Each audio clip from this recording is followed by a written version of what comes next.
So I think it's going to be an interesting Final Four, and it certainly was an interesting Elite Eight and Sweet 16. Let me ask you this. I'll throw this out there because I think two of the bigger stories that came out of this weekend was obviously the play of Carson Edwards from Purdue, how he just dominated in this tournament, and then really the play of Auburn as a team and kind of the similarity there. Both of them are shooting the three ball at a pretty high percentage. What was sort of the bigger story for you coming out of the weekend? Was it Edwards putting himself sort of on the map from a national perspective, or was it the play of Auburn as a 5 seed that really has come out of nowhere and just looks like a team when they're on that they're tough to beat? Yeah, for me, I think Edwards is a great story. I think Purdue might not have the luster and the shine throughout this season that a lot of these teams have. Obviously, in the Big Ten, they don't get a lot of the press coverage that some of these other teams do. And so you may not have heard about Edwards throughout the season. But you're right. His performances in each of these games and the fact that Purdue is just 5 points away from going to the Final Four and the way he played to get them there. I mean, they scored 75 points in a loss. So that Purdue team really put up a very nice effort, and I was actually surprised that Virginia was able to score 80 after only putting up 53 against Oregon. That's the weird thing about college basketball. They put up 53 and won, then they put up 80 and barely won. So college basketball is very hard to predict. I think that's why these brackets work really well and they're so popular. I think that's why bettors like them too. But yeah, I think Edwards increased his draft stock tremendously. So I think that's a big story for him personally. But the secondary story for sure, if you're not talking about Texas Tech, is that you're going to be talking about Auburn from a team perspective. Their lowest output was 77 points. They had 78 points against New Mexico State in round 1, but then they put up 89 against Kansas, and then of course that 97 against UNC. The problem for them is going to be Okeke and his injury. How do they move past that? He was leading the team in rebounds and steals and also producing more than 12 points a game, but they were still able to get past Kentucky even without him. So I think UVA is in for a tough matchup. And I think the other big stories, like you said, are certainly the play of Edwards, but then the play of Auburn and Texas Tech as teams, that's huge in this tournament. Yeah, I thought what surprised me with Edwards was he was a guy that he came back for his junior year. He averaged over 24 points a game in this regular season, basically, and then he kind of went on a tear. He went 26, 42, 29, 42 in his 4 tournament games. So he had 2 over 40. And there was a lot of talk that this guy, NBA scouts saw him more as a second-round pick. And I feel like he had to improve his draft stock immensely. I know he's undersized, but Eric, he kind of showed he's got a ton of range. He's insanely fast. Like he feels like he can get guys off the dribble and get to the bucket when he needs to. And partially because he's got that range where guys, okay, if you're going to play off of him, he's going to pull it. And if you get up on him, he can get by you.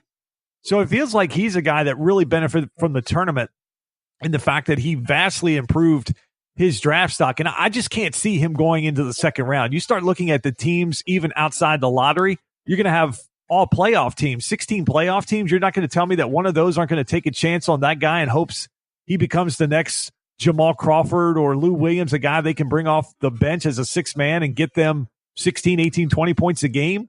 I think he did a great job of massively improving his draft stock as a guy I could easily see now being a lottery pick.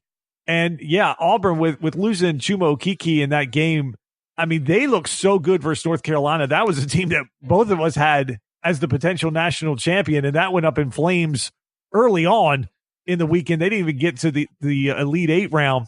Auburn just took them out. And when you really look back at the stats of Auburn, we talked about last week of how the NBA game is starting to kind of influence the college game so much more. And Auburn is a team that's sort of under the radar.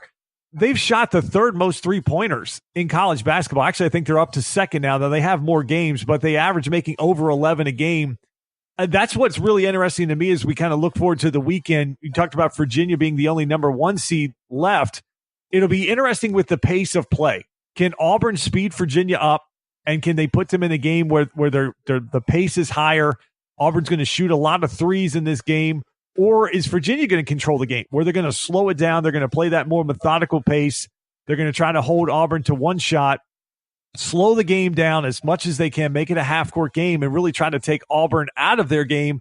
And then it's just going to become who shoots the ball better. So I think from of a variation standpoint, I think that game has the chance where that's the one I see that could be a double-digit game. If Auburn shoots the ball really well, I think they could win by double digits. If they're shooting 20-25% from three, I think Virginia has a chance to beat them by double digits because Virginia just runs their stuff really well. You almost need a performance like Edwards had versus them where he just went crazy from the three-point line and really drug Purdue into that game and sort of forced Virginia to play offense. Yeah, I think that would be my take too, because Virginia's D, they held Oklahoma to 51 points and Oregon to 49. You see a defense that can really make the other offense struggle, but Virginia also was able to put up 80 against Purdue. And so these that things, was surprising. Right. And I think that's where that game to me is the only thing that leads me to believe that maybe they have a chance to beat Auburn. If Auburn plays like they did against UNC, they'll run Virginia right out of the gym. Because here's the thing, Virginia's got to make shots too. I know they want to control the game, they want to control the pace, but that's going to be predicated on them making shots and them running their offense to success. If they're running their offense and then missing, and then Auburn's getting a lot of transition baskets or even able to run them up the other side of the floor repeatedly, I think that really throws UVA off their game and causes them big problems.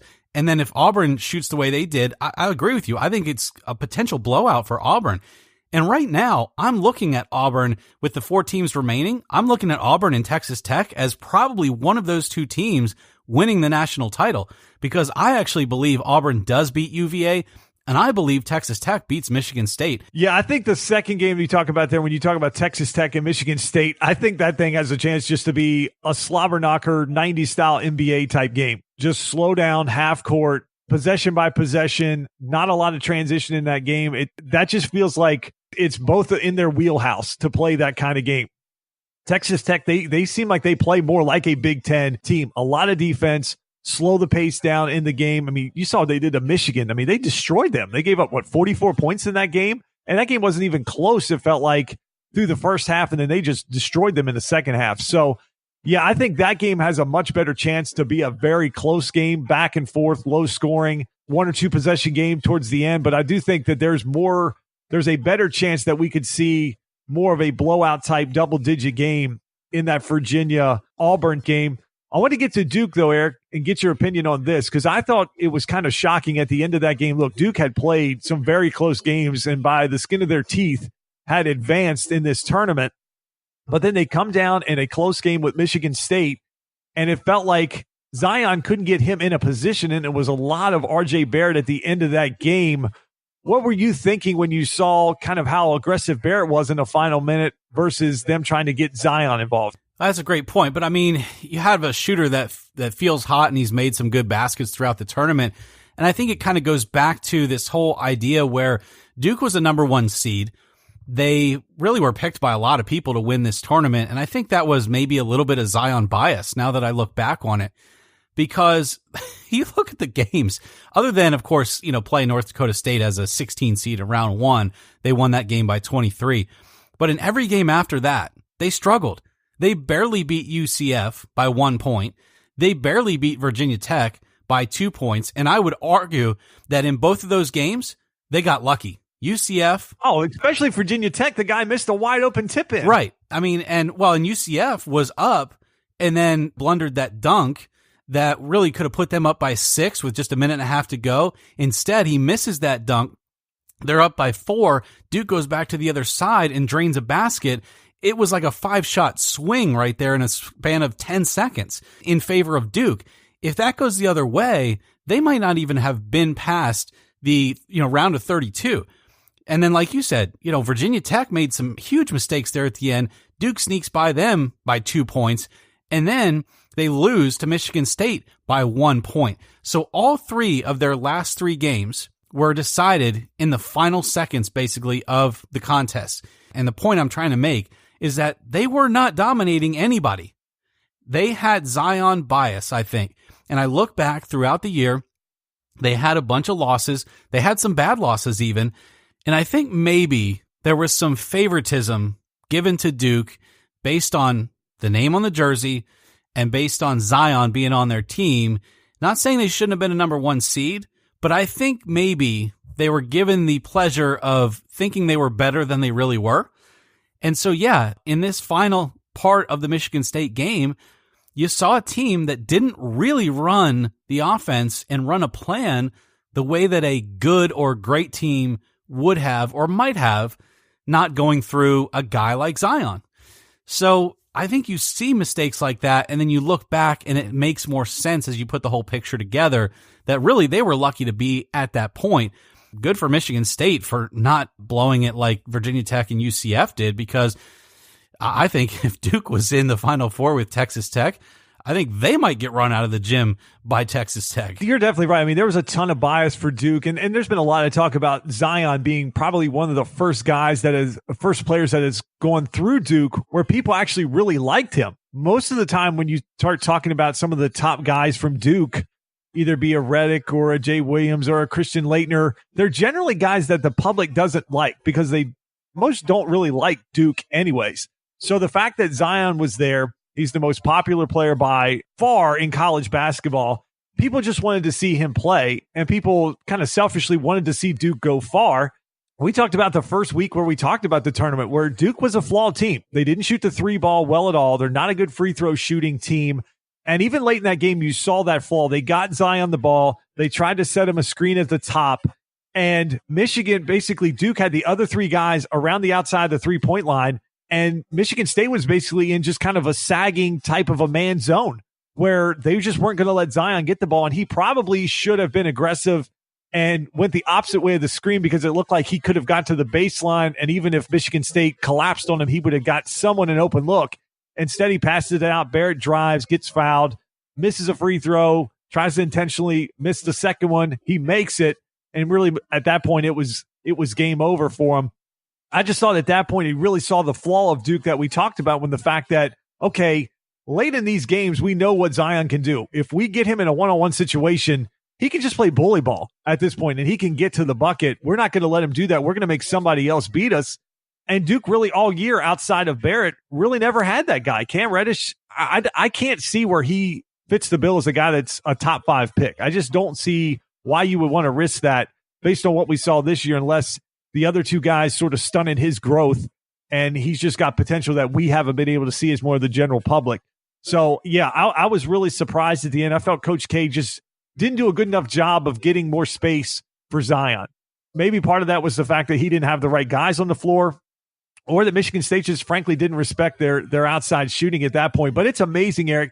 I feel like every year Duke has had multiple guys that just shoot the three really well. Maybe they don't do anything else well, but they shoot the three. And this year, when they really needed it, it felt like they didn't have that. I couldn't agree more. And I like that you are able to break down these games a lot better than I can based on your high level of play in your life, and you've done a lot of coaching. And so you're seeing things out there on the floor that I simply don't see. And I wanted to ask you about that as well, because I'm agreeing with what you're saying. I'm agreeing with how these games end. I know you've been frustrated with some of these games because it feels like college kids in the last, 60 to 90 seconds, they just absolutely panic in these games, and they do things that are so outside the realm of rational thinking or reasonability or anything that they've been trained. And I think that's one of the things that pressure does to them in this tournament. The way that it's win and you're in and lose and you go home, it's just so much pressure. All of the student body and all of the fans, and it's such a high stage on national television.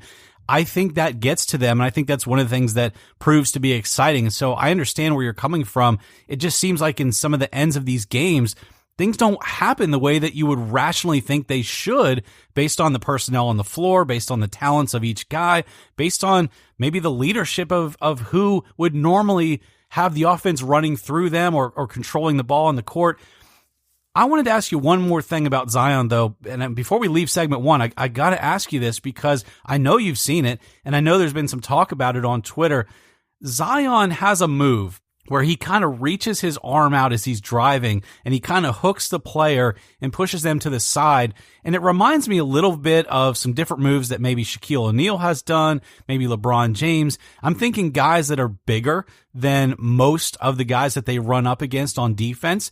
And a lot of people think that Zion is getting away with illegal offense really a lot of the times that he drives to the basket. So, Justin, as he transitions to the NBA, Do you think he's going to continue to get away with that move, or is that part of his game that's working in college